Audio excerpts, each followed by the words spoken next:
Bismillah ar-Rahman ar-Rahim. Welcome in this specific meeting of Egyptian Society of Nephrology and Transplantation CME chapter meetings. As World Congress of Nephrology was a few weeks ago, we are in this session to discuss this important worldwide event by two of our great coming speakers of the Egyptian Society of Nephrology and Transplantation, who were attending and presenting their work in World Congress of Nephrology, and really they will give us a resume for what was said in this important Congress, important highlights and important notices about the news in science. And of course, if we mention to resume congresses and to give highlights of congresses, we are to go to Professor Mohamed Hafiz to be the leader of this session and the moderator of this session. As we all know, Professor Hani is the current president of African Association of Nephrology, and he is the past president of Egyptian Society of Nephrology and Transplantation, and the current MISOT, or Middle East Society of Organ Transplantation, General Secretary. I can expect a very interesting and session from all attending professors and hot discussion. So we will proceed. We will have the two lectures and leave the discussion to the last. So please, Professor Hani, take the floor and lead this session. Thank you very much, Professor Yasser, and congratulations for your very active program every week for the ESN continuous education. And I think this special night has got a special flavor with two eminent colleagues who will get the task of making a strong resume of all what's happening in the World Congress 2024. We know that the chance of traveling abroad, especially to Argentina, which is very far, was difficult for many of us. Myself, I didn't went. So I expect with the others who didn't attend to make a tour as if we were there, because they will select the most important and the most valuable lectures that has been presented in a snapshot, as we say. So I expect this 1 hour or a little bit more will be very fruitful for all of us. And I, without more delay, I invite the first speaker, Dr. Mohamed Mamdouh, who is a lecturer in Mansoura University, to present Mohamed Mamdouh Abdelbary to start his first presentation about the highlights of the World Congress 2024 in Argentina. Assalamu alaikum. Good evening, everyone. Thank you, Professor Yasser, for this invitation. Thank you, Professor Hani Hafiz. And I think it is not an easy job. It is impossible to just summarize 3 days in 30 minutes. And you know that Buenos Aires is famous for its steak.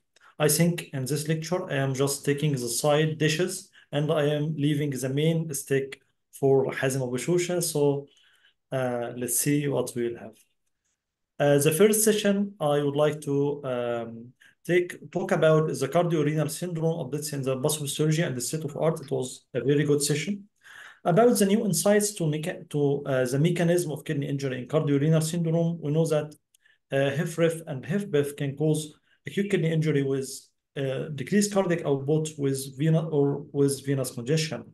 But improving cardiac output does not translate always to increase in GFR. And also, you can see that venous congestion here increase in the initial central venous pressure is associated with a decrease of kidney function. But the improvement with diuretics does not always result in improvement in GFR. So probably the mediators of neurohormonal activation or inflammation or endothelial dysfunction have a pivotal role in the pathophysiology of cardiorenal syndrome. Is there any novel pharmacological treatment of cardiorenal syndrome? We know that beta blocker, ARNI, aldosterone blockade, and SGLT inhibitor, they all proved benefit in HFrEF. But what about the kidney? So you can see that the ARNI proved a kidney benefit all in HFrEF in the paradigm study and also in HFpEF in the Paragon study. So you can see here the Paragon HFpEF, and you can see that the outcome of end-stage kidney disease or more than 50% decline in eGFR was less in the patient who received ARNI. So what about adding SGLT inhibitor to the loop diuretics? It actually proved benefit. Also, adding thiazide and acetazolamide to the loop diuretics also add benefit to the kidney in cases of cardiorenal syndrome. So you can summarize that there is a positive effect of ARNI, there is a possible positive effect of SGLT inhibitor as regards the kidney in cardiorenal syndrome. So what about medical treatment for acute decompensated heart failure? So there is no difference between high versus low or bolus versus continuous infusion of diuretics, but there is a positive effect of SGLT inhibitor, and also there is a positive of thiazide and acetazolamide. So what about device-related treatment? Here, Professor Ronco just presented a very good lecture. And okay, let's see here. So you can see in the usual ultrafiltration, there is a drop of blood pressure, and this is usually due to the rate of the ultrafiltration is exceeding the rate of the filling from the interstitium. So the idea was to make an artificial diuresis project. I think it is a device that Professor Ronco is working on. The blood flow rate is quite low, and you can use a peripheral line for it. It is just a very compact and small device. You can see here, if you compare it to the size of the pen in the picture here. And they used it in just an experiment now for animal studies. In 3 pigs, there are artificial fluid overload, and it achieved a good result.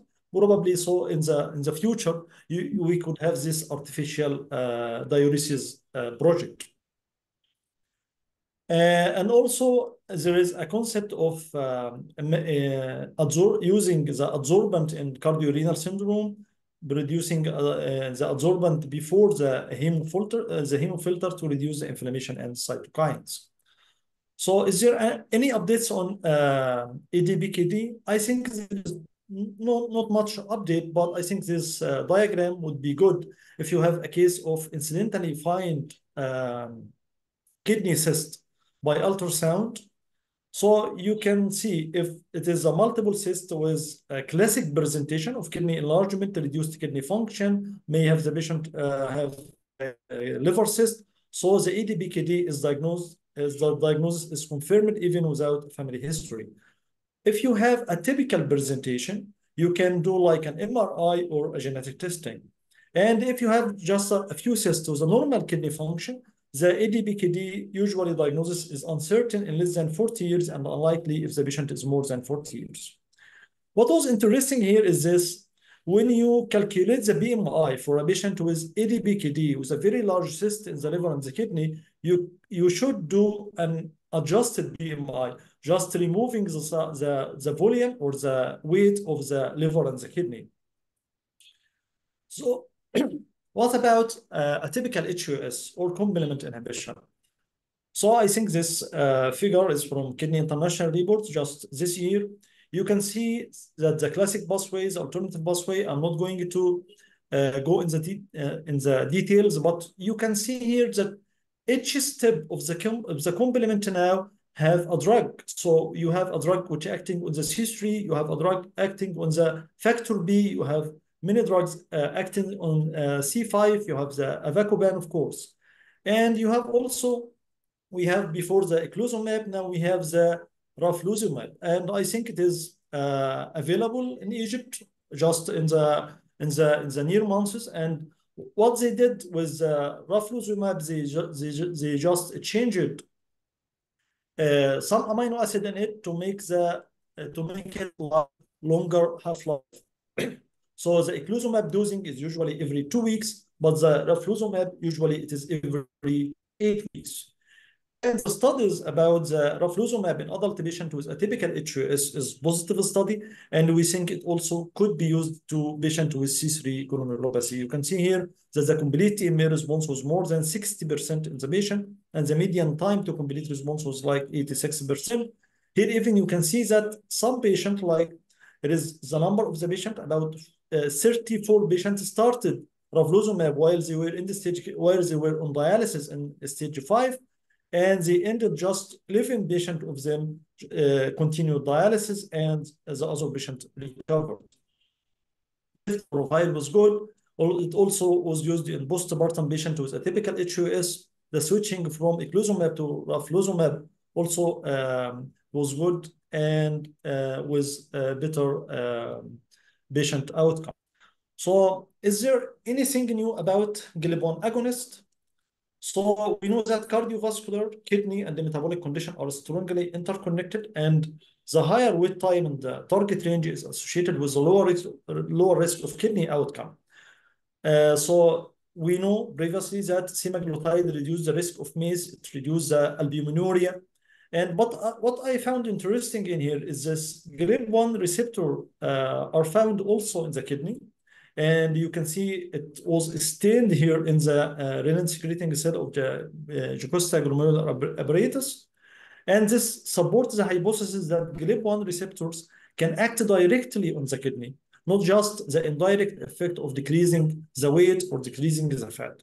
So we know about the indirect effect of glycemic control, of blood pressure control, of weight control, but we also have a direct effect of natriuresis, and we have also like a decrease in excessive stress and a decrease in inflammation.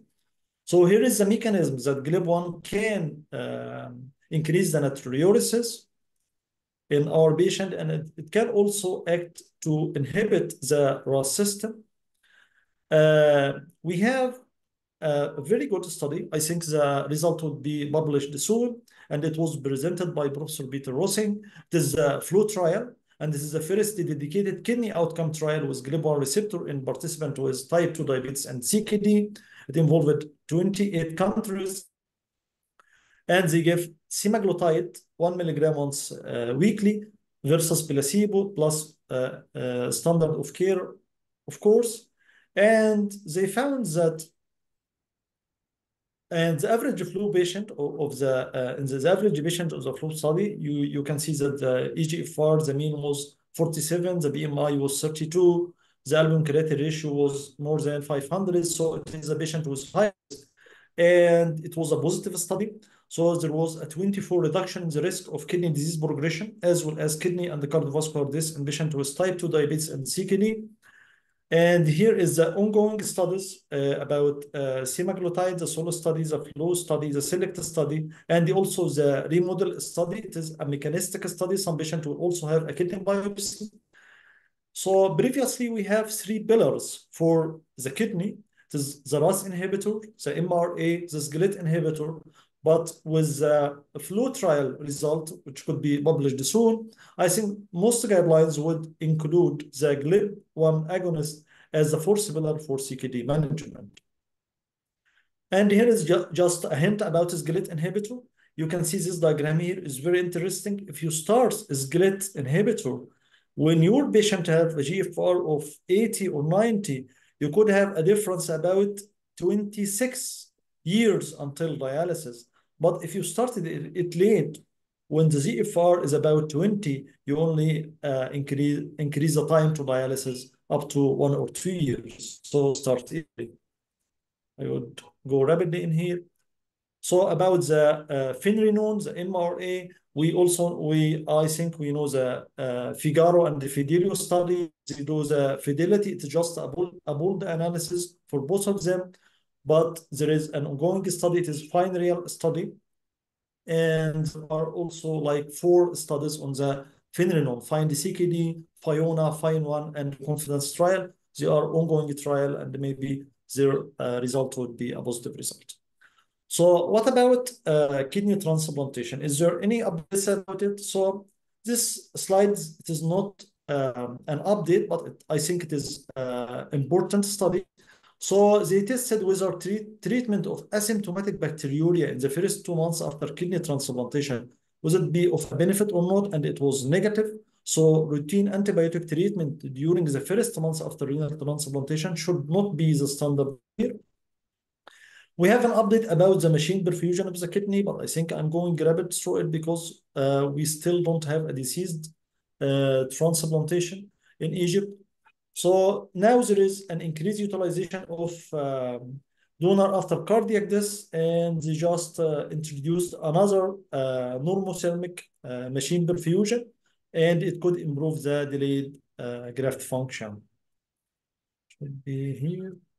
So what about robotic renal transplantation? So the robotic surgery is now in many fields, and the robotic transplantation, you can see here is the old picture of the patient with transplantation. You can see a scar, you can see a hernia, and here is the new picture of a patient with kidney transplantation. And you can't even see the scar because it was done like robotic assisted. So with robotic assisted kidney transplantation, they can do patient with obesity, patient with more comorbid condition, even with pediatric, and it is a comparable graft and the patient outcome, and with lower wound related complication. This is a new device. Also, it is called a smart batch device. It is now available. It is FDA cleared, and it is in the patient for on hemodialysis. It can give you like the heart rate, the skin temperature, the auscultation, but more importantly, it can give you the dialysis access flow rate and the skin temperature. And you can see here that the patient is doing his usual work while keeping this smart batch on his arm. Is there anything new about renal amyloidosis? So it is not very new, but we have the Andromeda trial about daratumumab, and it was published in the New England Journal of Medicine just 2 years ago. Daratumumab acting on CD38, and you can see that adding daratumumab to the bortezomib cyclophosphamide dexamethasone protocol resulted in better outcome as regarding hematologic complete response. This was interesting about using salt substitute in patient with CKD. As you can see in this figure, here is the ideal sodium and potassium consumption. Here is the recommended sodium and potassium consumption. Here is the actual population, and here is our patient. So our patients are taking much sodium and less potassium. So the idea of salt substitution is substituting of the 100% sodium chloride with the 75% sodium chloride plus 25% potassium chloride. And this study was published in 2019, and it was a positive result as regards decreased stroke, major cardiovascular events. The biggest trial of salt substitution was the trial of salt reduction and salt substitution. It's called SRASS trial, and it was a 2x2 trial. So they have 4 groups. They tried first either to substitute salt or to decrease the salt. And with substitution of salt, it was associated with reduction of the systolic blood pressure, but with salt reduction, there was no significant difference in salt consumption, so the patient were not compliant on salt reduction. So salt substitution could be another option for this patient, because we know that the potassium is causing natriuresis, and it's causing a positive effect on the blood pressure, even with patient with CKD. As you can see here, the lower dietary potassium intake, the more progression of the CKD. But you can see that the relation between the potassium and the blood pressure is causing, it is like a pill curve with a sweet spot here at the potassium of 30 to 60 millimole per day. Also here, the serum potassium level, the ideal level between 3.5 maybe to 4.5 or to 5. And the WHO tried for the salt reduction, but the trial was not successful. So maybe they can try to salt substitution. And I think this words was very nice by Professor Neil. And he said that the world's salt supply has already been changed once from salt to iodized salt. And this iodized salt have saved the patient thyroids. So what about iodizing the salt, but adding also a potassium enriching salt that can benefit the heart and the kidney of the patient? So is there any new about aldosterone? So we have many aldosterone receptor inhibitors in the last years. We have the baxdrostat here, and it has a positive effect on the hypertension, but unfortunately, this study excluded patients with GFR less than 45. We have also this study, I think is just published, and unfortunately, this ARI does not have a name yet, but they added it to a SGLT inhibitor, and the idea about adding it to a SGLT inhibitor is this. It would have a synergistic effect on the kidney, and it can minimize the hyperkalemia. So this study was just published in 2024 about the efficacy and safety of aldosterone synthase inhibition with and without empagliflozin, and they found that it reduces albuminuria, so it could be an added benefit with SGLT inhibitor.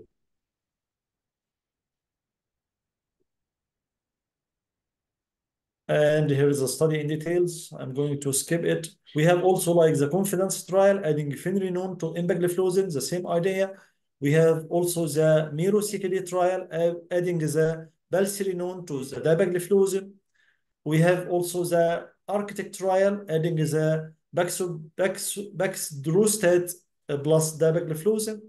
So we have many MRA now in the development as monotherapy or in combination with SGLT inhibitor, and probably they would be available soon.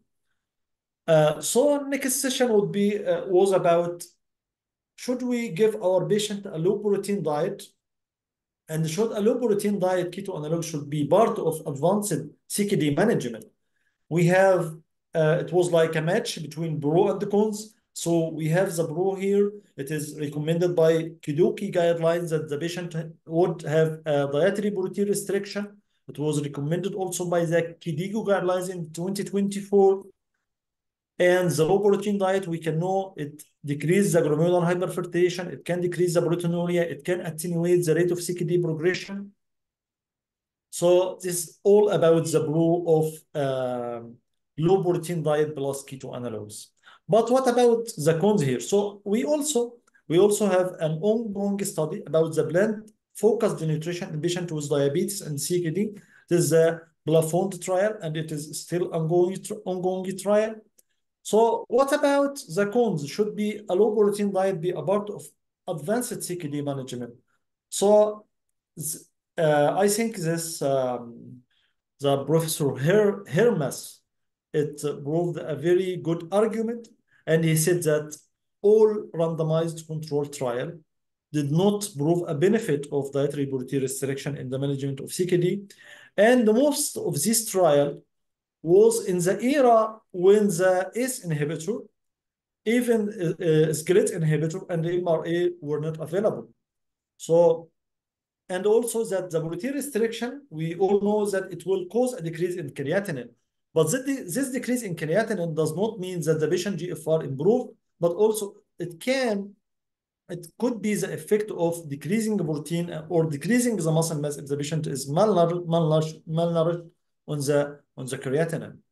So here is it is the Brenner hypothesis. It is adopted from Joel Kidneyboy at the Twitter, and he said, should you focus on the dietary intervention or the drug?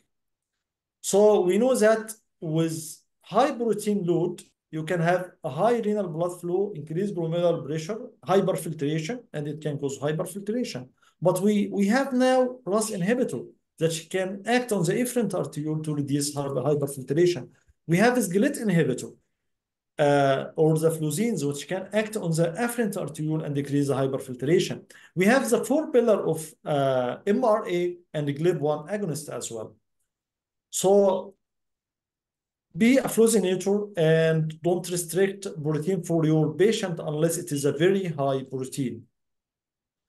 So we have, I think I'm short on time, so I'm going to move rapidly. We have a positive study about using the Vacoban plus plasma exchange in a patient with ANCA-associated vasculitis. And here we have some good tools. We know that the patient with CKD, the first cause of this is the cardiovascular death. So here is the KD Predict. It is a tool. It is an online tool. You can use it. You can to predict two things: the risk of death and the risk of kidney failure. So I tried it. You can just type KD Predict, and you enter your patient age, gender, GFR, albumin creatinine ratio. The variable, you can have either 4 or 6 variable using the hypertension and diabetes, and it can give you the risk of death and the risk of kidney failure in 1 to 5 years. We have also a tool about the TMA, the causes of thrombotic microangiopathy. It is called a TMA Insight Score Prediction. You just put the clinical data and the laboratory data of the patient, the clinical comorbidities, and it can tell you that this TMA could be secondary to hypertension or infection, pregnancy related. It is just a probability score. And thank you. Thank you, Dr. Mohamed. Thank you very much. تفضل دكتور هاني. Thank you. تفضل دكتور ياسر. Thank you, Dr. Mohamed, for this highly illustrative lecture. Professor Hani, تفضل. Thank you very much. طبعا you did a very marvelous presentation in a very short time. Thank you, and I think we can open the discussion after the second. Dr. Hani, please, you have echo. I think you have two accounts. انت حضرتك عندك داخل من موبايل وكمبيوتر. طيب خليك. يعني نخرج من واحد منهم علشان الايكو. بس في لو ناخد كومنت دكتورة دولت لو سمحتي. لا, it's very good presentation in such a short time. يعني it was difficult to follow him up, but it was fine. يعني التو predictors الأخرانيين دول are really يعني very intriguing و marvelous. يعني إن أنا I know when the patient will get renal failure, when the patient is going to die. This is very, very, very intriguing يعني. Yeah, but on the whole, it is very, very good effort. And you captured and you understood and you summarized and delivered it very nicely. Well, thank you very much. Thank you, Professor Dawlat. So the KD Predict, I think it was based on the AI model, and I think we would have many, with the advances in the artificial intelligence, I think in the next year we would have many prediction tools. Yes, I'm sure. Thank you.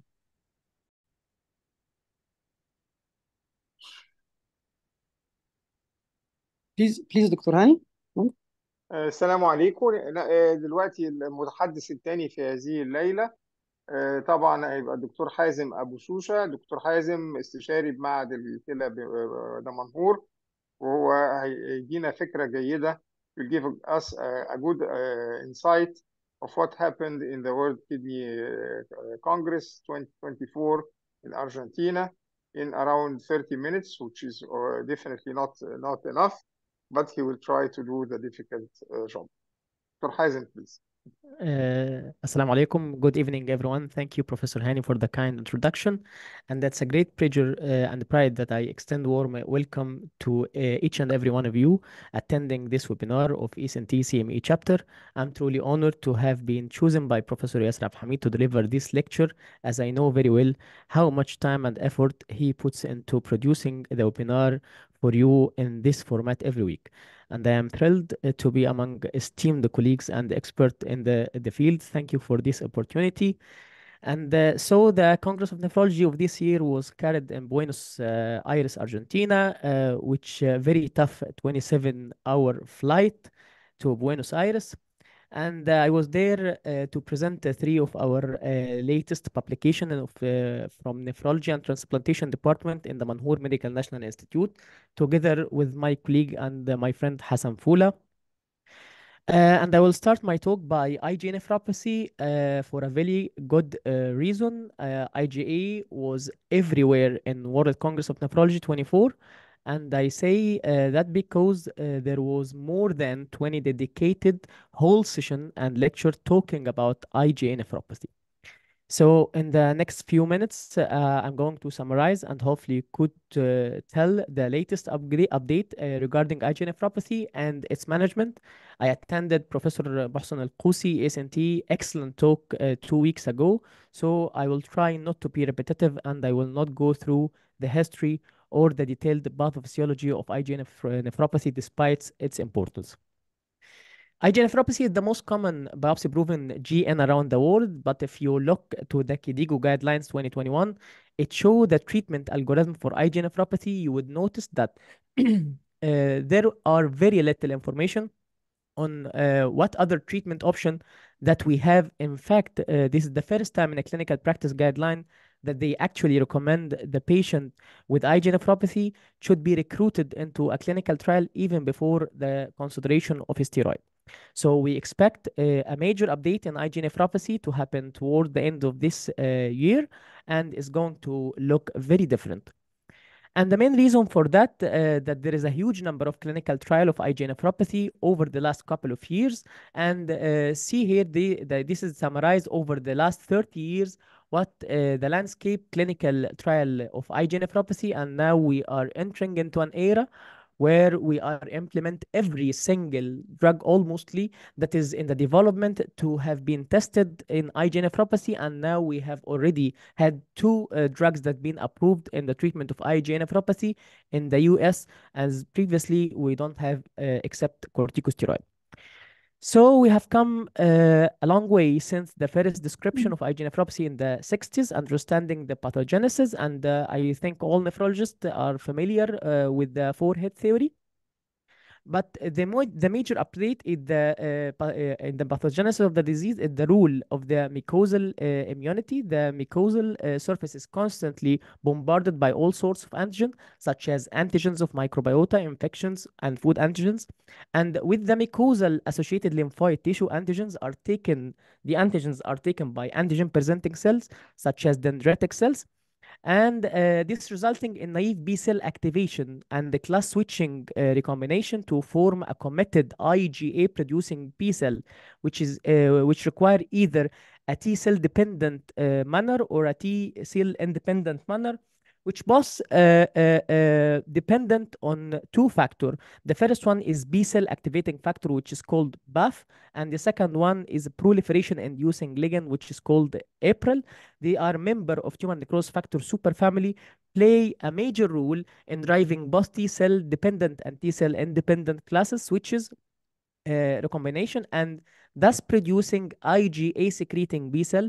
The pathogenesis of IgA nephropathy is tied to operation in B cell activation and the class switch recombination that lead to increase the production of galactose deficient IgA1, which is lead to the multi-head theory. So BAF and APRIL are cytokine drive B cell activity. They are a member of tumor necrosis factor superfamily. They share a B cell receptor. Some receptor, they act on the same receptor, such as TACI receptor, which is a common receptor for BAF and APRIL. They have an important role in B cell proliferation, B cell survival and maturation, and immunoglobulin switching. So this is some updated trials and the studies reveal the role of APRIL and BAF and their level in the IgA nephropathy patient. And this is from a Chinese group that they show that the patient with IgA nephropathy have an increased level of APRIL, and this increased level of APRIL is correlated with the level of galactose deficient IgA1. And this is a study from Korean demonstrated that those with higher level of the highest tertile have increased risk of doubling serum creatinine over the 7 year. And this study indicates that BAF level are also elevated in patients with IgA nephropathy associated with disease severity. On top of left here, this is study by Italian group showing a higher level of BAF in IgA nephropathy comparing to the healthy subject and other GN territory. And this is the correlation between BAF and proteinuria on the top right here. The more BAF and the more proteinuria. And in the bottom left, we can see this time with Chinese study, but in patient with the BAF was correlated with worsening of the histological score in patient with IgA nephropathy. And here, the higher level of BAF were founded in patient with progressive IgA nephropathy compared to lower level and non-progressive IgA nephropathy and healthy control. So PAF and APRIL play an important role in IgA nephropathy pathogenesis, and the researcher think that PAF and APRIL alone, each capable independently supporting plasma cell survival, indicating that dual blockade may be necessary for maximal and sustained clinical efficacy. So there is so many trials going on regarding IgA nephropathy, but we are going to focus our attention today on clinical trials that have been looked at APRIL and BAF or both together. And this is ongoing story, and I'm going to share with you what has been published so far in the World Congress.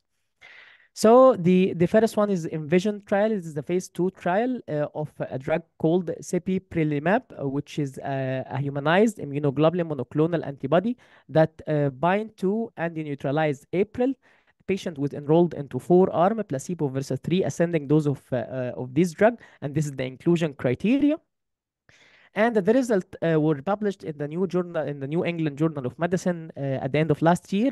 In the graph, patient received treatment for 12 months, and there was a significant reduction in 24-hour UPCR that was sustained even past the treatment up to 16 months in this graph for mostly the 4 and the 8 milligram per kilogram arm.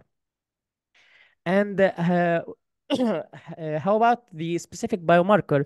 They looked at the Gd-IgA1 level, and they show that they are suppressed throughout the treatment phase. But as you can see, that when the treatment stopped, the level of IgA is arise again to its base. And this is also occur with the APRIL level in the 4 and the 8 milligram doses. So the safety of this drug, the incident of adverse event, including serious adverse event here on the right-hand side, where was similar to the placebo group. So this is very reassuring. And another molecule of the drug that being looked at to block APRIL binding to its receptors called zagakipart, zagakipart. The zagakipart, it's a monoclonal antibody again, and it's early in its development phase. So I'm showing to you here the phase 1 and phase 2 trial. They had a 2 cohort. They started with the lower dose and then escalated the dose up to 600 milligram. And the other cohort started 600 milligram right away. And again, very similar eligibility criteria like the other studies. And the preliminary result that were just published, the treatment result in sustained and clinically meaningful proteinuria reduction in patient, as you can see on this graph, that the combined cohort study that lead to a reduction in the proteinuria, and also the 2 cohorts separately. How about the galactose deficient IgA1? It is shown in the dark purple color. That there was a parallel by reduction in IgA with there is a reduction in galactose deficient IgA1, but also a reduction in the level of IgA and the reduction in the level of IgM. But this is there is a little reduction in IgG, which is also reassuring and give important safety parameter to the drug. So they have launched the Beyond trial. This is the phase 3 trial, group randomized double-blind placebo control in the zigakipart, 600 milligram, and the phase of enrollment right now. So how about try to block both APRIL and BAF? This is a drug called atacicept. Atacicept has done this. This is the fully humanized recombinant fusion protein that is able to bind to BAF and APRIL. And in the Origin trial, phase 2b trial, patients were enrolled again, and these are the inclusion criteria here: eligible for the adult, proven biopsy IgA, proteinuria more than 0.75, and at least 12 week on maximally tolerated RAS inhibition, and the EGFR more than 30. And I'm showing to you the article that was just published in the last month in the Kidney International Journal, but the results were very promising for this phase. To be patient was randomized to placebo versus 3 ascending doses of atacicept. And the combined group here in the blue line, the blue curve, show a significant reduction of the UPCR. So the primary endpoint was met with a change in UPCR up to 25% in 24 weeks. And this went up to 35% in a 36 week. And the EGFR remained quite stable in the treatment arm, opposed to the placebo group that lost the GFR with a difference of around 11%. And again, the galactose deficient IgA1 has a major reduction with this drug. So with that, the Origin 3 trial has launched. This is their pivotal phase 3 study, and they are recruiting right now. And another APRIL path inhibitor is called povetacicept, which is a potent dual antagonist of BAFF and APRIL cytokine. And the Ruby 3 trial was again an early phase trial 1b to A study with multiple ascending doses, multiple cohort. They had looked at not only IgA but other glomerular disease, as they administered the drug subcutaneously for up to 48 weeks. But the result, again, very exciting. About the UPCR started to decline within the week 12 and went on to decline about 53% and 24. And when they defined the remission of the UPCR less than 0.5 gram per gram and more than 50% reduction from the baseline. So they looked at galactose deficient IgA1, and that associated with more than 60% reduction in the disease biomarker, and it was well tolerated. Again, no safety signals. The higher doses, even in the higher dose, up to 240 milligrams subcutaneously. And this is the latest update of the Ruby 3 trial, just published in last month, and they have a 52.6 reduction in proteinuria at 24 weeks. And another drug in the horizon, which is itacopan. Itacopan is an oral first-class specific inhibitor of factor B that will prevent the formation of the alternative pathway-related C3 convertase and the subsequent formation of C5 convertase. Itacopan will selectively inhibit the alternative pathway while leaving the lectin and the classical pathway activation intact, which may be important from a safety perspective. Itacopan was approved in December 2023 to be the first drug used as oral monotherapy for treatment of PNH in the United States. So the APPLOSE trial was a phase 3 multi-center randomized double-blind placebo evaluating the efficacy and safety of itacopan in a biopsy-proven IgA nephropathy. And I have listed here the eligibility criteria. And the main study population with the EGFR at least 30, but there are another group of a patient who have a more severe renal injury with from 20 to 29 milliliter per minute. And the patient then randomized to 200 milligram of itacopan BID versus placebo. And what I will share with you today is the pre-specified interim analysis. And the primary endpoint of 24-hour urinary protein creatinine ratio at 9 months was analyzed on 25 of 250 patients from the main study population who had reached month 9. The primary analysis included the 24-hour UPCR that had been collected from the baseline at month 9, and measurements following this event were imputed into the itacopan arm, reflected worsening of the disease. And here the primary endpoint, so itacopan achieves a statistically significant and clinically meaningful reduction in 24-hour urinary PCR at month 9 and as a primary endpoint show a 43.8% decrease in etacopan versus 9% in the placebo. The relative percentage reduction between etacopan and the placebo at month 9 was 38.3%. And the proteinuria reduction was observed at 6 months and continued to decrease for another 3 months after, as shown in the graph. And the safety is always paramount importance, and itacopan was well tolerated with a favorable safety profile overall. The incident of treatment emerged adverse effect was balanced between the two arms. The majority of this was mild to moderate in severity, and there was no deaths reported in either arm. And the last drug regarding IgA nephropathy is sparsentan. Sparsentan already approved by the FDA in the United States for treatment of IgA nephropathy. So I will not go into the study, but the result of the study that sparsentan caused around 50% reduction comparison to the irbesartan, which is the first trial that compare the new drug with the already presented drugs like irbesartan. So what about MPGN update? I'm going too fast right now.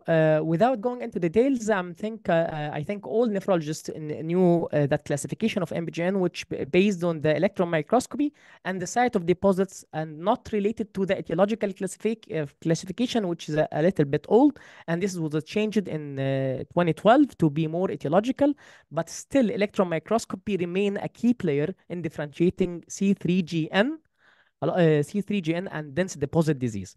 So we cannot differentiate C3GN and dense deposit disease unless we use electron microscopy. But both diseases are caused by dysfunction in the alternative pathway, either antibody or mutation in the complement regulatory protein, or allele variant or mutation in the complement factor. So the basic question here, what are the difference between C3GN and dense deposit disease, and what are the kind of this deposit and dense deposit disease? So Professor Thisi from Mayo Clinic has dissected the glomeruli of the patient with dense deposit disease and T3 using the laser microscopy dissection and the mass specs. The dissected glomeruli biopsy of patient with the C3 and separate the protein like shown in the picture. And so the comparing the two of the C3GN on the left side and then the dense deposit disease on the right side. And as you can see, one of the things that really stood out was these complement factors that are present in the dense deposit disease and not present in the T3GN, C5, C6, 7, 8, 9. That was really high, but you can see on the right side that there is a protein that stood up in this comparison, which is called ApoE protein, and this was completely missing in C3GN patient with a very, very small amount, and this is really stood out. So they did a little comparison, and you can see you compare to control ApoE with 30 times higher in dense deposit disease. On the other hand, in the T3GN, it was still about 9 to 10 times higher. So the question was, we have a lot of ApoE in the dense deposit disease compared to control and C3GN. So they got anti-ApoE antibody. They stained the glomeruli for ApoE, and every single case of dense deposit disease light up for ApoE along the glomerular membrane and the capillary wall and the mesangium and the Bowman's capsule and the tubular basement membrane, and that's what known for dense deposit disease. On the other hand, all other controls of T3GN completely negative. They looked at lupus, membranous, and a lot of other glomerular disease. They are completely negative, and the only one is the dense deposit disease that give a positive result for anti-ApoE antibody. So by this, yet there are 6 to 9-fold increase in the terminal complement protein C5 to C9 in dense deposit disease compared to C3GN. But ApoE is a major component of dense deposit disease, and can be used. ApoE stain can be used as an adjuvant to the electron microscopy, or as an alternative to electron microscopy, where we cannot, if the electron microscopy is not available, we can use anti-ApoE stain to differentiate between dense deposit disease and C3 glomerulonephritis. The last update in the membranous nephropathy in the last 5 years, more than 15 antigens have been identified in the membranous nephropathy about 10 years after the the breakthrough finding of the PLAR of the phospholipase A2 receptor antigen antibody. So this finding raises a few questions. Is the classification of primary and secondary membranes still valid? And what is the consequences for the clinical care? So the first antigen I will talk about is the exostocin 1 and 2, because they was the first chronologically identified. So this is the cohort of a 22 biopsy. 15 of them was negative for anti-PLAR, and 7 of them were positive for anti-PLAR, and they found exostocin by mass spectrometry in 5 patients, confirmed by then immunohistochemistry. On the other hand, in the 7 anti-PLAR positive patient, there was no exostocin. And then they continue the discovery of cohort of more than 300 biopsies screened by immunohistochemistry. They found 21 additional cases of exostocin positive lupus and non-lupus membranous nephropathy, and this is confirmed by mass spectrometry. They discovered the clinical characteristics of these patients are different from the patient of primary membranous. So most of them are females. Most of them have some signs of autoimmunity, ANA positive, anti-ANA, anti-SMAS. 35% have a clinical diagnosis of lupus, and 85% immunohistochemistry or IgM, but not IgA or IgM, but not a full house. 73% of them give a C1q. And the major difference is that this is an IgG1 rather than IgG4, and this is also anti-PLAR negative. So most importantly to us as a clinician, that the exostocin is a predictive for a good outcome, as shown here in the curve. Patient with positive staining in the dotted line, and negative staining with a continuous line. And this was confirmed by different study in different parts of the world. So this is an important clinical data that not used yet. The second antigen is NEL1 associated membranous nephropathy. It was initially described in primary glomerular diseases, but is it really a primary membranous or a primary glomerular diseases? This study found an association of NEL1 with a malignancy in 33% of the studied cases. And this is another study from India found that 35% of patients with membranous nephropathy have a history of traditional medicine use, and 88% of them, they are NEL1 positive. In this study, they analyzed 22 cases of membranous nephropathy. 15 were positive for NEL1, and 13 out of 15 were used the fairness cream, the whitening cream, which is rich in mercury, and mercury is known for causing membranous nephropathy. And this is the whole spectrum of antibody now that we used to diagnose membranous nephropathy, and most of them are anti-PLAR, NEL, and exostocin. And in this recent article, they raise a question: is it a time for antigen-based classification of membranous nephropathy? So as each antigen-associated membranous nephropathy has a specific characteristic confirmed by clinical setting pathology and antigen confirmation. And for us as a clinician, most antigen are preferentially associated with an underlying condition such as autoimmunity, cancer, medication, traditional medicine, and etc. So they proposed a 2-step classification. This is just a proposal. They proposed a 2-step classification. The step 1 is identification of membranous nephropathy antigen, and the step 2 is association if present, and this is color coded. So the PLAR is not yet classified. NEL1, malignancy, drug, mercury. the THSD7A associated with malignancy and other antigen associated with other diseases. So what are the consequences for the diagnosis of membranous nephropathy in a PLAR negative membranous nephropathy? Many articles and reviews suggest this algorithm in the diagnosis of membranous nephropathy. If anti-PLAR is absent in the serum, then to biopsy the patient and stain the most common antigen, which is costly and time consuming. So the author, which is Professor Pierre Ronco, he proposed that they have a targeted approach, which is consider first anti-PLAR and NIL1, which present in about 60% in a PLAR negative, if the PLAR negative in the serum. So you can find in the 60% population with the PLAR negative serum that you can find the PLAR in the biopsy or the NIL1. And then the staining should be oriented with the associated disease, so autoimmunity, malignancy, polyneuropathy, and etc. And the second approach is mass spectrometry or proteometric based, and I will not talk about it because the paucity of mass spectrometry device in our country. And by this slide, I end my talk, and thank you so much. Thank you, Dr. Hazem. Professor Hani, please, we can open the discussion. Thank you very much. Thank you very much, Dr. Hazem. Very eminent presentation concentrating on the glomerular diseases in general and the new drugs and FDA-approved drugs. Thank you very much.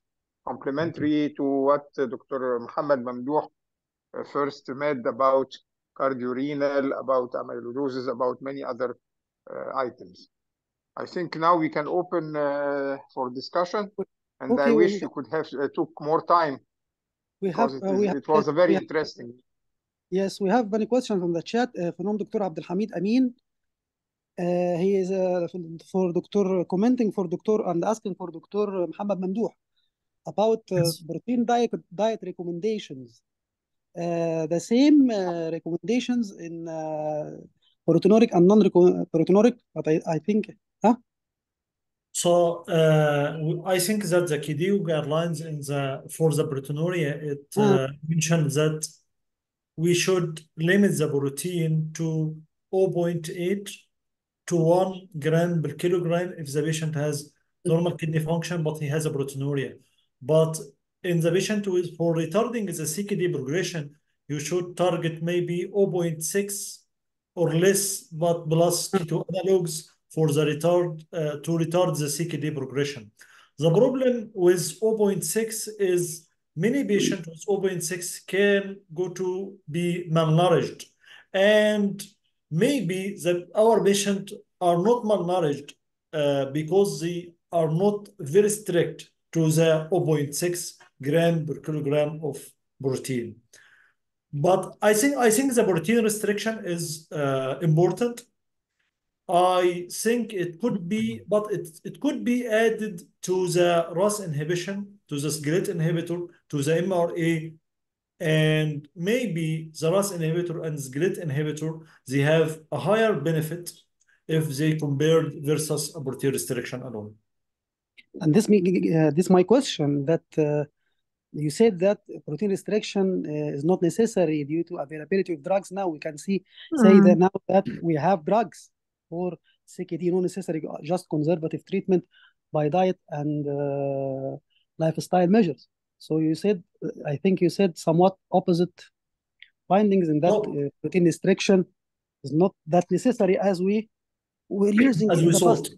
As we saw. So the problem is we don't have any randomized control trial to prove that the protein restriction is of value.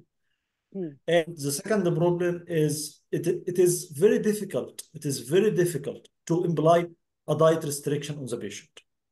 It is very difficult to imply diet restriction on the patient. Even I don't think that many of our patients, they calculate their protein intake. They don't do so. And I think that many Egyptians in general, we are not a population who consume too much protein. We are not like in the United States. So I think many Egyptian patients does not have even the 0.6 gram protein per kilogram per day. So I think insisting on the protein restriction to the patient, it can somewhat cause malnutrition. Professor Hani, do you have a comment here? I agree that plant proteins that are widely used in Egypt are not toxic. You remember the different talks of Dr. Kalan Tarzada, that these plant proteins are not that injurious like animal proteins. So if we compare them with what the consumption is places like United States, in which the sticks and the animal protein are the main are mainly used. So I think we should not be very strict in giving the general comment of restricting protein too much. Professor To Dawlat, avoid malnutrition. To avoid Yes. malnutrition. Thank you. No. Thank you, يعني Professor. a reasonable approach. يعني not too much, not too little. Not to insist, just like in the No, past. yes. I met many patients not taking protein at all. At all, and they end by having protein Malnutrition. energy malnutrition. Yes. Okay, Professor Dawlat, please. My comment is for Professor Hazem. First, IgE nephropathy, يعني واضح and it's coming again to be the most prevalent GN worldwide. Although I think in Egypt the story is different. Anyway, Yes. we have to have proper statistics for that. You mentioned the anti-CD20, you mentioned anti-Bliss وanti-April وanti-Bliss وanti-April سوا, and you did not mention anything about anti-complement. Did they drop the anti-complement for the treatment of IgA now? No, they are in going trial, and the major trial that are going now is in iptacopan, and I mentioned in the presentation that iptacopan has been used now in a clinical trial for a patient with IgA nephropathy. Okay. The other bardo comment is the membranous nephropathy. Apparently, you are quite right. The classification of primary and secondary is going to disappear with the appearance of 14 new antigens. Or, I mean, they're not new, yani.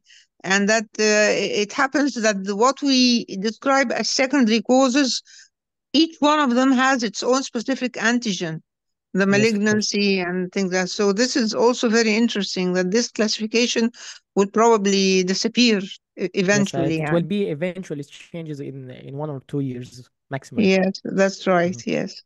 Otherwise, thank you very much for the big pharmacology lecture we got, especially when it comes to antibodies. When it comes to antibodies, the whole thing is a big mess, yani. Anyway, but thank you very much. It was very rich, yani. Thank you, I think Professor Dr. Dawlat. Hazem Professor also. Hazem, Hazem, I wanted to. I don't know if you stressed that sparsentan has got an FDA approval for IgA. Yes, I said that there is 2 drugs that IgA approved for. That's the FDA approved for treatment of IgA, sparsentan and the budesonide, which is a controlled already release. Yes, already now FDA approved, Dr. Dawlat. Yani these are already having an FDA approval. The other are still experimental. Yes, of course. Exactly. Professor Shousha, please.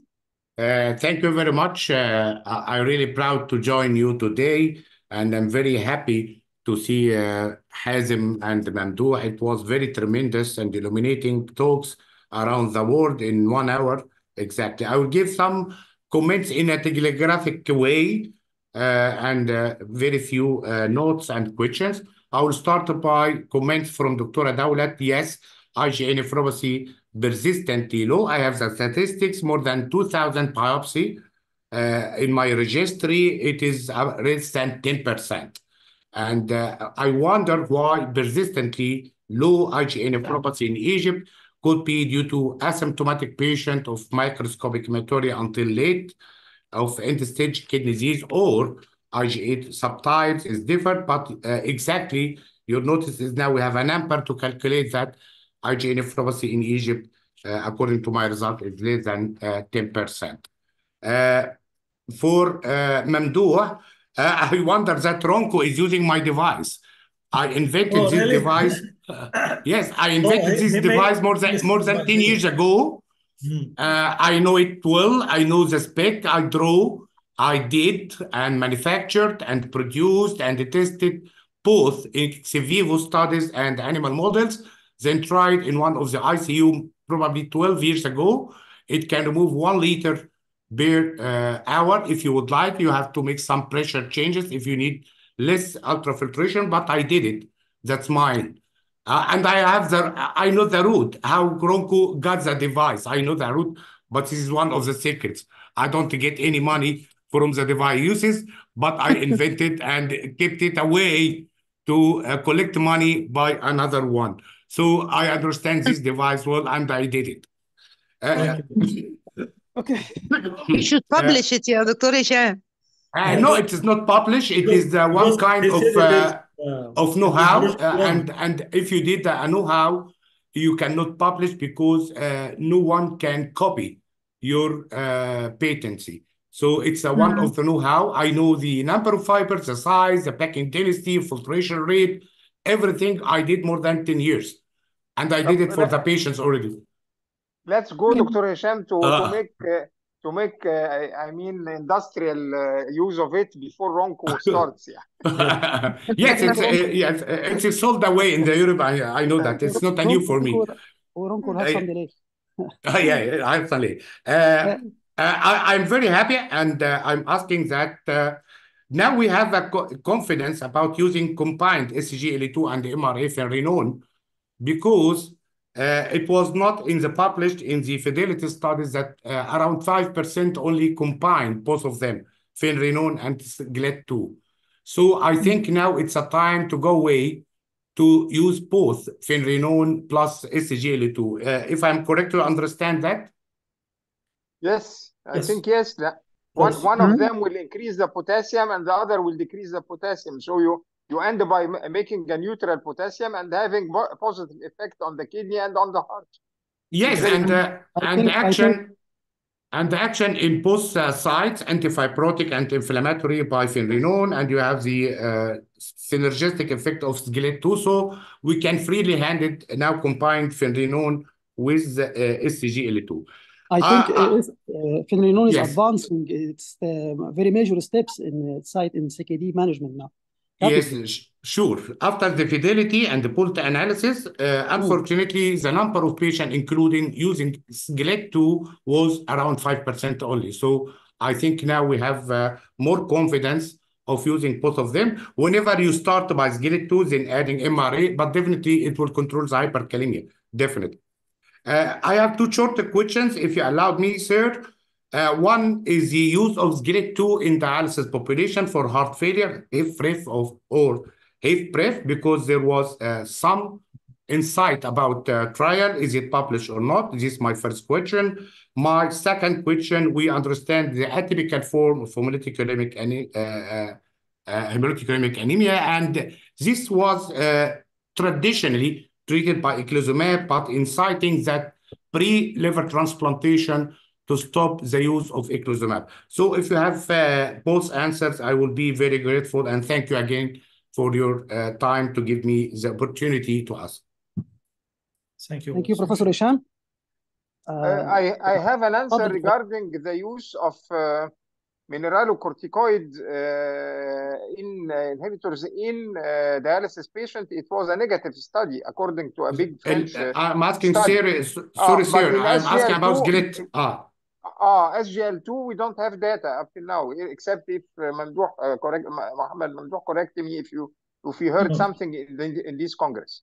You are correct. We don't have till now any randomized control trial of a SGLT inhibitor with dialysis population.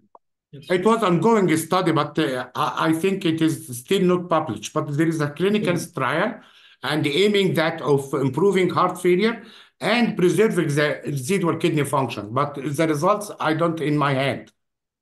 Yeah. Okay. Yes. Thank you, Professor Hisham. Second question about the liver transplantation in atypical hemolytic uremic syndrome. So, okay. Hazem, please. Yes. Liver transplantation and hemolytic uremic syndrome. Professor Hisham is asking, do you have any idea? No, actually, I don't have any idea about this. Okay. So I think with new drugs like the rafluzumab and it is a bit better than rafluzumab. I think the developed countries is moving away from liver transplantation to using rafluzumab, even if it is used like for lifelong because organs are priceless. So I think they are now moving from the combined liver kidney transplantation to kidney transplantation and using maybe rafluzumab. Okay, thank Thank you. you. A question from Dr. Abdelhamid Amin about the how to know. I think it is directed to Hazem. How to know in cases of HUS, IgA, sorry, in cases of IgA, if there is minimal change disease causing minimal change disease, how can you differentiate this? So minimal change can coincide with IgA, and IgA nephropathy can be presented with a minimal change like picture, and this is only differentiated by renal biopsy. And in biopsy, we will find in electron microscopy that there is a diffuse effacement of the podocyte, and this is completely different in management than rather than the normal IgA nephropathy. It will be managed just like a minimal change disease, not like an IgA nephropathy. So this is still the recommendation of the KDIGO guidelines. Thank you, Dr. Hazem. Hope this answered the question. Professor Faisal Shaheen, please. Wants to comment? Unmute yourself. Professor Faisal. So Professor Saeed, please. Yes. Okay.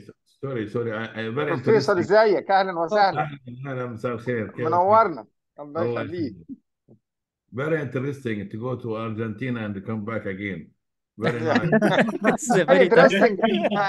You're the most Not to go to challenging Argentina and get the fruits without traveling. Without You're reason for traveling. Argentina to Good. come.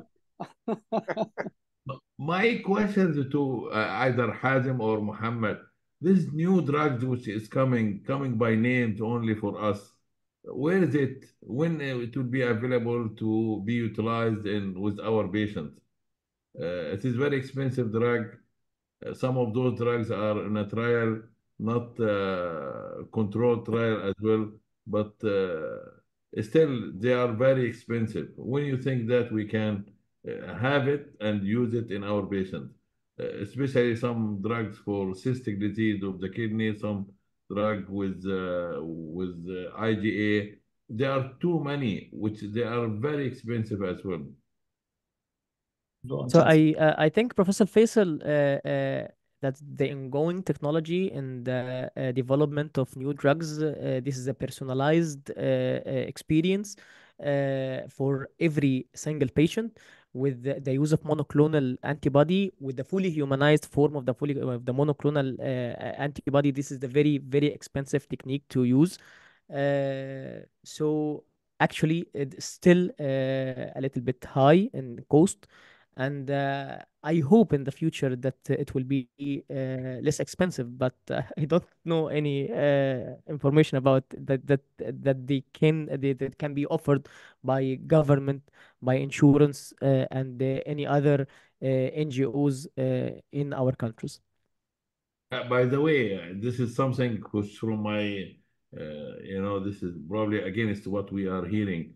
If we calculate how much we can spend the patients for Tuhuban, let us say one of this for 1 year, we can just get rid of the kidney and transplant the patient and take the risk of the cost. Maybe. This is just a thought. Maybe it is not practical. It need a study, yes. Okay, thank you. هو my answer, I could comment, Dr. Faisal, إنه some of these drugs are already available in a way or another for other diseases. يعني مثلا البلوموماب اللي هو بيشتغل على الابريل وكده ابتدى يبقى available في اللوبس، و I think إنه حتى موجود في سعودي أرابيا وفي الجولف وكده. وده اوريدي من الحاجات اللي اتقالت النهارده.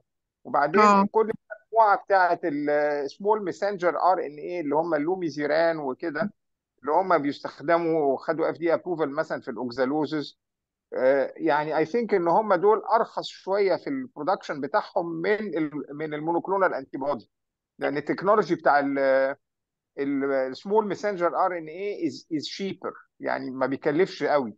فاعتقد ان الحاجات اللي ديبندنج على السمول ماسنجر ار ان اي تكنولوجي زي اللوميزيران مثلا هيوصلوا بسرعه وممكن يستخدموا. والبودوسينايد مثلا، البودوسينايد بيستخدموه بتوع الالسرتيف كولايتس بقالهم فتره طويله، وابتدى Yes. ياخد دلوقتي ابروفال في الاي جي اي نيفروباثي.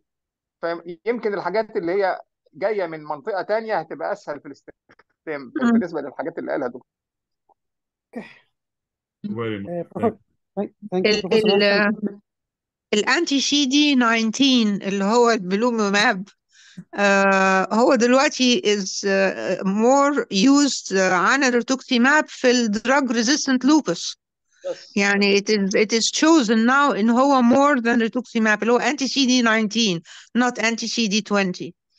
and I think انه جه مصر ليه اسم غريب كده. I don't remember اسمه بان ليستا، اسمه بان ليستا يا دكتوره دولة. حاجه كده باليسا or whatever يعني. I think it's available ده. subcutaneous available. ايوه exactly Okay. Thank يعني you. we'll get a taste of something يعني على قدنا كده. Thank you, Professor دولة. Professor سعيد خميس, please. شكرا دكتور ياسر، شكرا دكتور حازم، دكتور هاني، دكتور محمد عباري والجميع. طبعا انا عارف ان المهمه شاقه ومش هطول عليكم يا دكتور محمد دكتور حازم، بس في سؤالين بساط. نمره واحد بالنسبه للاسيتازولامايد، لو تتذكر اعتقد الدكتور عباري اللي جاب سيرته في البدايه في الكارديورينال كدي كونجستنت، كانت نشر عليه من حوالي سنه او سنتين في النيو انجلاند جورنال اوف ميديسين ان في ميجا ترايل اتعملت وان اثبتت فعلا فعاليته بدرجه كبيره. هو السؤال الكات اوف فاليو للجي اف ار، ان انا ما استخدمش تحتيه الاسيتازولامايد في الدومين ده او في غيره، كام؟ انا مش متذكر بالظبط. ده السؤال الاولاني. السؤال الثاني بالنسبه للدكتور حازم، اعتقد هو اللي ذكر موضوع الداروتوماب مع الفي سي دي بالنسبه للتريبل ثيرابي. بقى دلوقتي النوشن بتاع الكوادربل ثيرابي اكتر في موضوع البارابروتينيميز او سبيشالي الرينال اميلودوزس. هل في فعلا significant difference في الاوت كم مع استخدام الكوادربل انستيد اوف ذا تريبل ثيرابي؟ وشكرا جزيلا.